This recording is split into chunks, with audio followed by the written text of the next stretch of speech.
नमस्ते साथीहरु, स्वागत छ तपाईको आफ्नै युट्युब च्यानल अनलाइन अर्निङमा। यदि तपाई हाम्रो च्यानलमा नयाँ हुनुहुन्छ भने च्यानललाई सब्स्क्राइब गरी बेल आइकनलाई दबाउन नबिर्सनुहोला।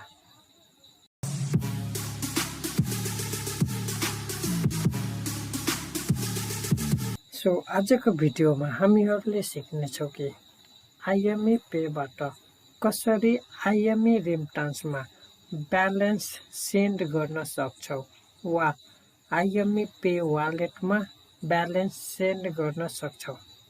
यसको लागि सबभन्दा पहिला हामीहरूले आफ्नो क्रोम ब्राउजरमा गएर service.imepay.com.np भनेर सर्च गर्नुपर्ने हुन्छ।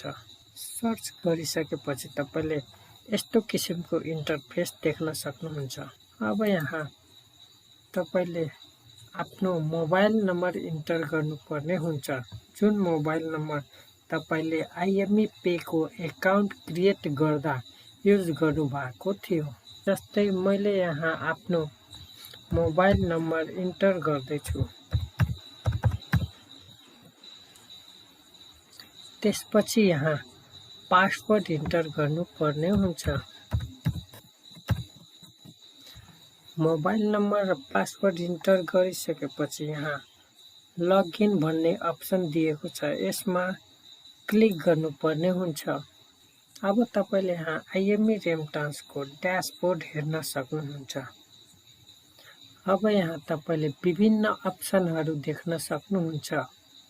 यी अप्सनहरू मध्ये हामीहरूले IME मा ब्यालेन्स सेन्ड गर्नुपर्ने भएकोले मनी ट्रान्सफरमा क्लिक गर्छौं। मनी ट्रान्सफरमा क्लिक गरिसकेपछि अब यहाँ तपाईले विभिन्न अप्सनहरू देख्न सक्नुहुन्छ। यी अप्सनहरू जस्तै pay money, load money to wallet, bank account, deposit, obtain cash out इत्यादि। त्यस्तै गरी यहाँ तपाईले ट्रान्ज्याक्सन डिटेल भन्ने अप्सन देख्न सक्नुहुन्छ। त्यस्तै गरी अर्को साइडमा यहाँ तपाईले पैसा पठाउन लाग्ने सर्भिस चार्जहरू 100 देखि 1 लाख रुपैयाँमा तपाईले कति सर्भिस चार्ज, कति पैसा पठाउँदा कति सर्भिस चार्ज लाग्छ त्यो डिटेल यहाँ तपाईले देख्न सक्नुहुन्छ।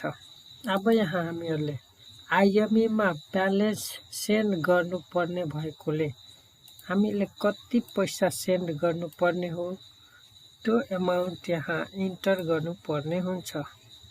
जस्तै मैले 10,000 इन्टर गरेँ।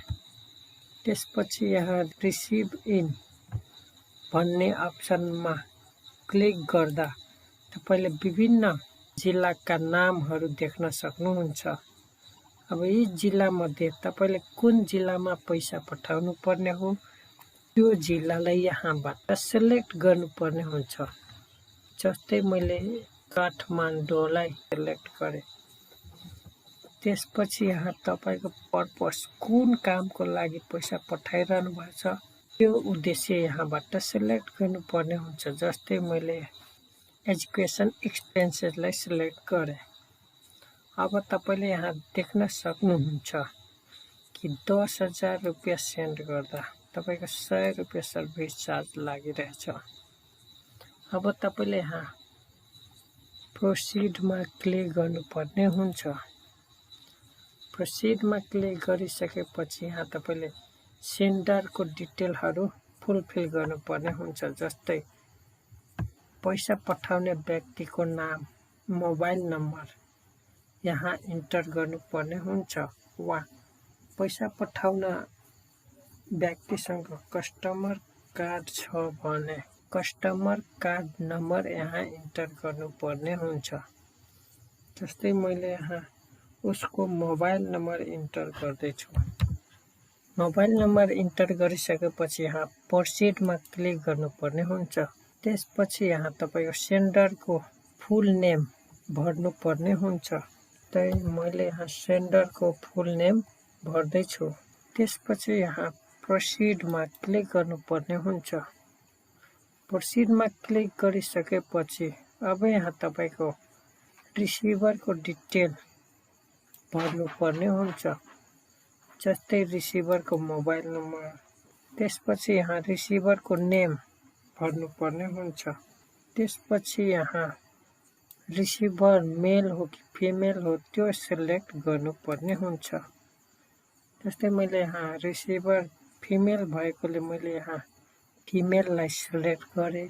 त्यसपछि प्रोसिडमा क्लिक गर्नुपर्ने हुन्छ।